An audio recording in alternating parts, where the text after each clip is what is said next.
Olá, segundo ano! Vamos dar continuidade então nas nossas atividades? Agora, na disciplina de História. Abram lá na página 2. Então, lá na página 2, na unidade 5, vamos falar sobre registros de histórias. Vamos começar então observando a imagem, uma obra de Albert Anker.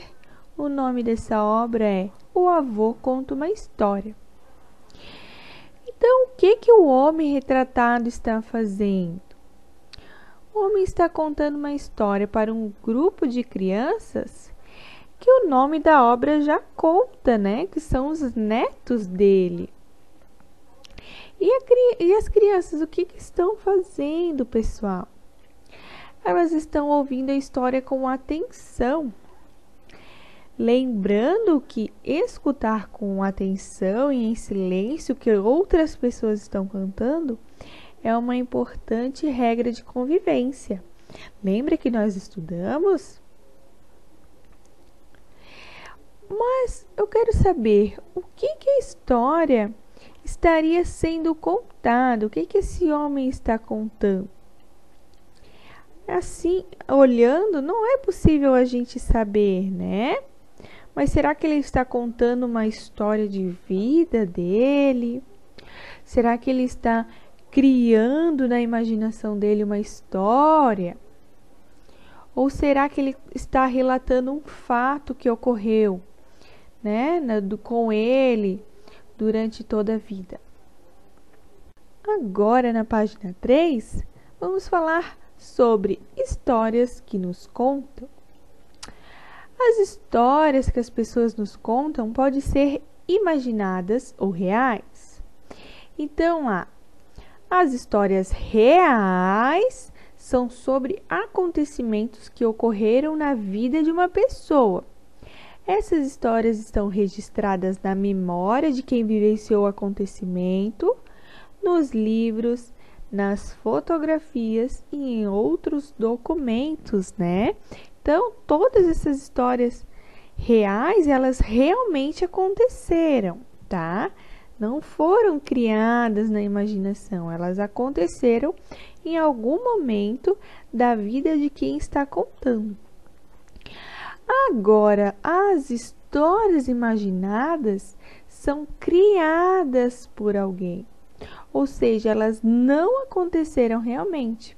Elas até estão nos livros, nas histórias em quadrinhos, nos contos orais e na imaginação, claro, da pessoa que está fazendo a contação. Mas ela não aconteceu, ela foi criada, alguém imaginou essa história e está contando. Então, ela se chama uma história imaginada. Então, lá embaixo, na número 1, nas atividades, diz assim, ó: seus familiares lhe contam histórias imaginadas? Essa história, pessoal, pode ser uma história que os familiares de vocês criam para contar para vocês na hora de vocês dormirem. Uma história infantil, uma história engraçada. Mas elas são imaginadas? Alguém da família de vocês conta uma história imaginada? Então, vocês vão responder se sim ou se não. Se sim, que história imaginada você mais gosta de ouvir? Agora, lá na número 3, na página 4, observe a imagem. Que tipo de história está sendo contada às crianças? Parece que é uma história real ou parece que é uma história imaginada? Então, por que ela pode ser uma história imaginada? Porque lá tem um castelo, um dragão, né? A pessoa que está contando. Então, fica aí a questão. Agora, acompanhem a leitura do texto do Pinóquio. É um trecho da história do Pinóquio. Assim que entrou em casa, Gepeto apanhou as ferramentas e começou a entalhar e a trabalhar no seu boneco. Ao terminar os olhos, imaginem a sua surpresa ao perceber que eles se mexiam e olhavam fixamente. Então, depois dos olhos, fez o nariz do boneco.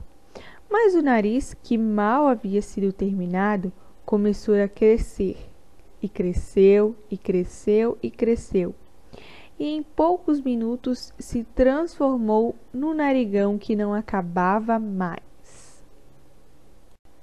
Agora o texto 2, eu me lembro. Aos 4 anos, andei pela primeira vez de automóvel, uma espécie de banheira enorme com 4 rodas. Minha mãe me segurava, temendo um tombo, pois íamos a louca velocidade de 25 quilômetros por hora. Agora, lá na página 5, com base nos 2 textos, converse com o professor e os colegas sobre as seguintes perguntas. O texto 1 pode ser considerado uma história real ou imaginada? Por quê? Lá na letra B, o texto 2 pode ser considerado uma história real ou imaginada? Por quê? Então, vamos analisar. No texto 1, que é a história do Pinóquio, a gente pode dizer que é uma história imaginada, porque descreve uma cena irreal, ou seja, não tem como acontecer. Agora, no texto 2, é uma história real, porque descreve ações que ocorreram na vida da pessoa que escreveu.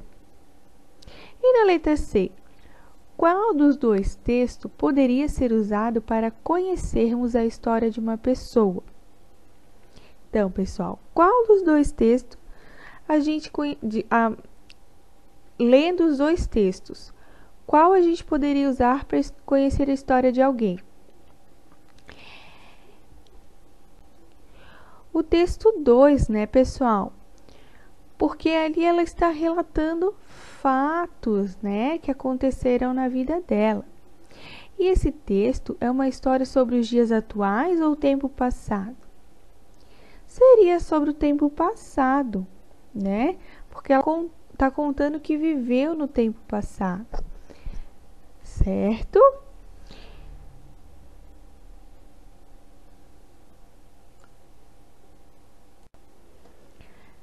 Agora, nós vamos ler o texto ali, Outros Olhares. Para alguns povos africanos, contar histórias é uma forma de guardar memórias e tradições. Os griots são as pessoas responsáveis por transmitir conhecimentos às pessoas mais novas do povo ao qual pertence. Assim, histórias do passado de famílias, contos, músicas, cantos, poemas, danças, provérbios e adivinhas são passados de geração para geração.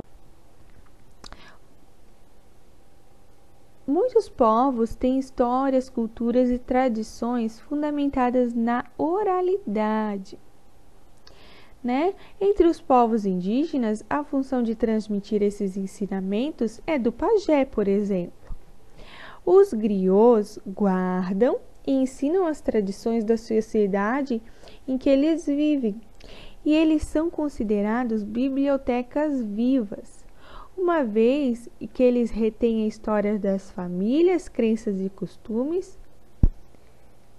Eles guardam tudo para contar para as crianças. Quando nós falamos de tradição em relação à história africana, referimos-nos à tradição oral e em nenhuma tentativa de penetrar a história e o espírito dos povos africanos terá validade a menos que se apoie nessa herança de conhecimentos de toda a espécie, pacientemente transmitidos de boca a ouvido, de mestre a discípulo ao longo dos séculos. Essa herança ainda não se perdeu e reside na memória da última geração de grandes depositários, de quem se pode dizer são as memórias vivas da África, pessoal. Agora nós vamos finalizando as nossas atividades. Hoje nós temos uma avaliação de geografia. Nós já estudamos todo esse conteúdo. Realizem com atenção, certo, pessoal? Eu espero vocês então amanhã na nossa aula online. Um beijão e até mais!